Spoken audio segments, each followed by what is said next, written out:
এই মুহূৰ্তত অসমবাসীৰ ৰাইজক জনাই আছো ডাঙৰ খবৰ, কিয়নো লাখ লাখ দৰিদ্ৰ মানুহৰ একাউণ্টত চৰকাৰে সোমাই দিব এপ্ৰিল মাহৰে পৰা চৰকাৰী ধন। কোনে কোনে লাভ কৰিব এই ধন আপোনালোকক সম্পূৰ্ণ আজি এইটো ভিডিঅ'ৰ জৰিয়তে জনাই দিম। ভিডিঅ'টো স্কিপ নকৰিব, সম্পূৰ্ণ ভিডিঅ'টো চাই থাকিব। তেন্তে বলক আপোনালোকক সম্পূৰ্ণকৈ দেখুৱাই দি আছো কোন কোন মানুহে লাভ কৰিব এইসমূহ ধন আৰু কোনটো মাধ্যমতে প্ৰদান কৰিব চৰকাৰী ধন। আপোনালোকক সবিশেষ তথ্য সম্পূৰ্ণকৈ দেখুৱাই যাম, আপোনালোকে সম্পূৰ্ণকৈ চাই থাকিব। তো বলক আপোনালোকক কোনটো মাধ্যমতে প্ৰদান কৰিব চৰকাৰী ধন আপোনালোকক সবিশেষ তথ্য দেখুৱাই আছো অলপ পিছতে। তো আপোনালোকে যদি এইটো চেনেল চাই আছে তেন্তে চেনেলখন সাবস্ক্ৰাইব কৰি ৰাখিব আৰু কাষত থকা বেল আইকনখন বজাই দি ৰাখিব। তো বলক আপোনালোকক তথ্যখিনি আপোনালোকৰ সন্মুখত লৈ আহি আছো। ইয়াত আপোনালোকৰ সন্মুখত লৈ আহিছো আধাৰ পেমেণ্ট বিল। আধাৰ পেমেণ্ট বিল APB NPCI ৰূপায়ণ কৰা অন্যান্য পেমেণ্ট ব্যৱস্থাসমূহৰ ভিতৰত অন্যতম আধাৰ পেমেণ্ট বিল। APB ব্যৱস্থাই উদ্দেশ্য প্ৰণোদিত হিতাধিকাৰীসকলৰ আধাৰ সক্ষম বেংক একাউণ্টত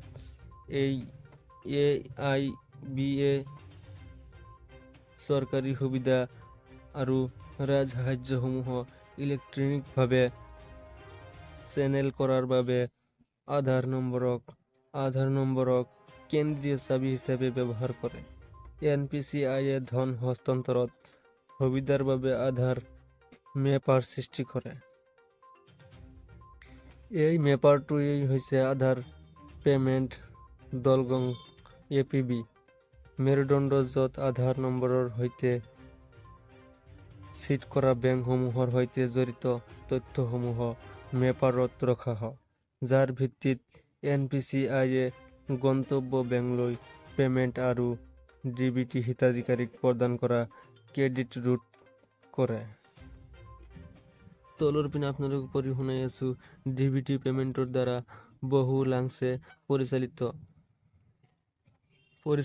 2.19 কোটি লেনদেনৰ ভিতৰত PFMS 30 মাৰ্চ 2020 এটা দিনত সৰ্বাধিক লেনদেন ৰেকৰ্ড কৰে।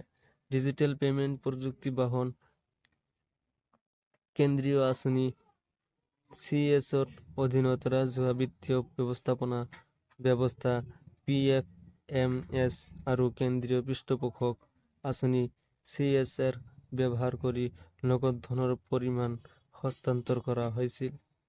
24 মাৰ্চৰ পৰা 17 এপ্ৰিলৰ ভিতৰত PFMSৰ জৰিয়তে কেন্দ্ৰীয় খণ্ড কেন্দ্ৰীয় পৃষ্ঠপোষকতা কৰা সকলো আঁচনিৰ অধীনত DBT পৰিশোধনৰ পৰিমাণ PM কিষাণ, মহাত্মা গান্ধী আদি আঁচনিৰ জৰিয়তে 11.42 কোটি হিতাধিকাৰীৰ একাউণ্টত 27,442.8 কোটি টকা কিন্তু প্ৰদান কৰিব।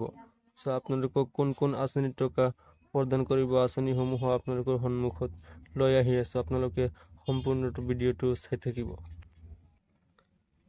কোন কোন আঁচনিৰ টকা সোমাই দিব আপোনালোকক পঢ়ি শুনাই আছো, আপোনালোকে সম্পূৰ্ণ ভিডিঅ'টো চাই থাকিব। ইয়াত দেখা হ'ব আঁচনিসমূহৰ তলত দিয়া হ'ল অৰুণোদয় আঁচনি। অৰুণোদয় আঁচনিৰ হিতাধিকাৰীসকলেও কিন্তু লাভ কৰিব চৰকাৰী ধন। 2 নম্বৰত দিয়া আছে শ্বহীদ কুশল কোঁৱৰ বুঢ়া পেঞ্চন। বুঢ়া পেঞ্চনৰ হিতাধিকাৰীসকলেও কিন্তু এতিয়াৰে পৰা লাভ কৰিব DBT লিংকৰ জৰিয়তে টকা। 3 নম্বৰত দেখা পাব ইন্দিৰা মেৰী সাৰ্বজনীন বিধৱা পেঞ্চন।